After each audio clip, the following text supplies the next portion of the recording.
Endoscopic spine surgery, keyhole spine surgery, laparoscopic spine surgery ఇవన్నీ వివిధ పదాలు మనం వాడేది. బేసిక్‌గా ఏంటంటే ఇవి మనం చేసే అతి చిన్న ఇన్సిషన్ గానీ, కట్ గానీ ఇచ్చే సర్జరీలు స్పైన్ సర్జరీలో. సో, వీటికి రిస్క్ ఎంత? బెనిఫిట్స్ ఎలా ఉంటాయి? దీని గురించి ఈరోజు మనం మాట్లాడుకుందాం. నా పేరు డాక్టర్ ప్రవీణ్ గోపరాజు. నేను కన్సల్టెంట్ స్పైన్ సర్జన్ హైదరాబాద్‌లో.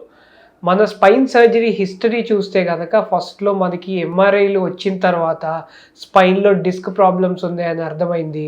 డిస్క్ ప్రాబ్లమ్‌కి సొల్యూషన్ అంటే లామినెక్టమీ, డిస్కెక్టమీ అని అర్థమైంది. దాని తర్వాత మనం ఆ లామినెక్టమీ, డిస్కెక్టమీ ఇంతకుముందు చాలా పెద్దగా ఓపెన్ చేసి చేసేవాళ్ళు. దానివల్ల ప్రాబ్లమ్ ఏంటి అంటే మనకి సర్జరీ అంటే మన స్కార్ పెద్దగా కనిపించడంతో పాటు బ్లడ్ లాస్ అన్నది ఎక్కువుంటుంది. మనం ఎంత ఎక్కువ కోస్తే అంత బ్లడ్ లాస్ ఎక్కువుంటుంది. కండరం ఓపెన్ చేయటం అంటే మజిల్ డ్యామేజ్ కూడా అంత ఎక్కువుంటుంది. వీటి వల్ల ఏమవుతుంది అంటే మనకి మెయిన్ ప్రాబ్లమ్ తగ్గుతుంది. కాళ్ళల్లో తిమ్మిరి గానీ, నొప్పి గానీ, సయాటికా ప్రాబ్లమ్ కానీ తగ్గుతుంది. ప్రాబ్లమ్ బ్యాక్‌లో మళ్ళీ కొంచెం కొంచెం బ్యాక్ పెయిన్ ఉండటం, పర్సిస్టెంట్ బ్యాక్ పెయిన్ ఉండటం, బ్యాక్ పెయిన్ తగ్గడానికి చాలా రోజులు టైం పట్టటం ఇలా అవుతూ ఉంటుంది. దాని తర్వాత నెక్స్ట్ అడ్వాన్స్‌మెంట్ ఏమొచ్చింది అంటే microscopic spine surgery. Microscopic spine సర్జరీలో మనకి మ్యాగ్నిఫికేషన్ కోసం మన ఆపరేషన్ థియేటర్‌లో మనకి ఫ్లోర్ హోల్ హెల్డ్ మైక్రోస్కోప్స్ ఉంటాయి. అంటే పెద్ద మైక్రోస్కోప్ ఉండి మనకి 5 టైమ్స్ కానీ, 10 టైమ్స్ కానీ జూమ్ చేసి మనం చూడడానికి వస్తుందనమాట. దీనివల్ల ఏమవుతుందంటే మనకి మ్యాగ్నిఫికేషన్ వల్ల కట్ సైజ్ అంటే ఇన్సిషన్ సైజ్ తగ్గుతుంది. అవసరం లేని మజిల్‌ని మనం ఎక్కువ టచ్ చేయము, మనల్ని కట్ చేయము, స్ప్లిట్ చేయము అండ్ బ్లడ్ లాస్ కూడా తగ్గుతుంది. దీనివల్ల అడ్వాంటేజ్ డెఫినెట్‌లీ ఉంది. బట్ దీనికి మించి ఇప్పుడు లేటెస్ట్ టెక్నాలజీ వచ్చేసరికి మనం endoscopic spine surgery. Endoscopic spine సర్జరీలో మనం ఏదైతే ప్రాబ్లమ్ ఉందో L4, L5 అనుకోండి లేదా L5S1 అనుకోండి. డైరెక్ట్‌గా ఒక స్కోప్ అంటే ఒక ట్యూబ్ లాంటిది మనం ఆపరేషన్ థియేటర్‌లో సియామ్ అంటే ఎక్స్‌రే మెషిన్‌లో చూసి డైరెక్ట్‌గా ఎక్కడ ప్రాబ్లమో దాని మీద డాక్ చేస్తాం. అంటే డైరెక్ట్‌గా దాని మీద పెట్టేస్తాము.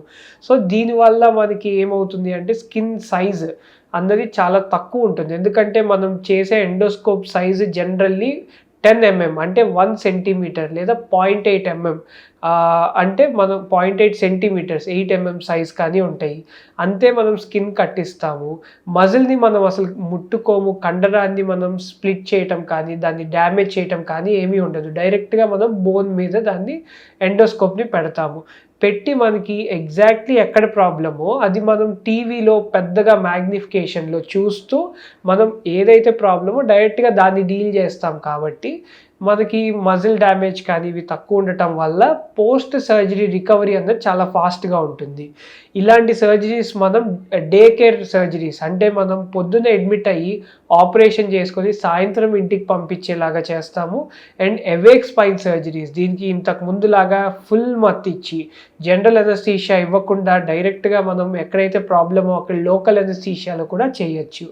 సో, దీనివల్ల అడ్వాంటేజెస్ ఇప్పుడు మాట్లాడుకుందాము. డిసడ్వాంటేజెస్ ఏమన్నా ఉంటాయా?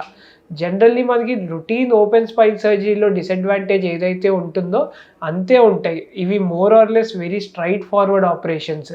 దీనివల్ల సైడ్ ఎఫెక్ట్స్ కానీ, డిసడ్వాంటేజెస్ కానీ తక్కువుంటాయి. సర్జికల్ ఎక్స్‌పర్టీస్ అన్నది చాలా ఇంపార్టెంట్. ఎందుకు అంటే దీనికి సెపరేట్‌గా మనం సర్జరీ అన్నది నేర్చుకొని స్పెషల్లీ ట్రైన్ అయ్యి చేయగలిగితే this is very very safe procedure.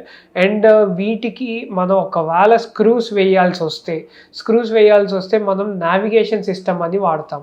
Navigation system అంటే మన కార్‌లో జీపీఎస్ లాగా మనం ఇలానే మళ్ళీ చిన్న హోల్ పెట్టి లోపల స్క్రూ కరెక్ట్ డైరెక్షన్‌లో వెళ్తుందా? దాని డైరెక్షన్ ఎటు ఉంది అని మనకి నావిగేషన్ జీపీఎస్ లాగా చెప్తూ ఉంటారు. సో, ఆ పద్ధతిలో మనం స్క్రూస్ వేసుకొని ఎండోస్కోపిక్ పద్ధతిలో మనం డీకంప్రెషన్ కానీ, డిస్కెక్టమీ కానీ చేసుకున్నాం అనుకోండి, రికవరీ ఫాస్ట్ ఉంటుంది. మళ్ళీ ఎర్లీ టు వర్క్ ఉంటుంది. సర్జికల్ పెయిన్ అంటే బ్యాక్ పెయిన్ కానీ ఇవి తక్కువుంటాయి. కాస్మెటికల్లీ అంటే చూడడానికి ఎక్కువ అంటే అందవికారంగా స్కార్ ఉండటం కానీ ఇలాంటివేమీ ఉండకుండా వెరీ వెరీ స్మాల్ ప్రొసీజర్‌తో మనం మంచిగా అవుతుందండి. Thank you so much.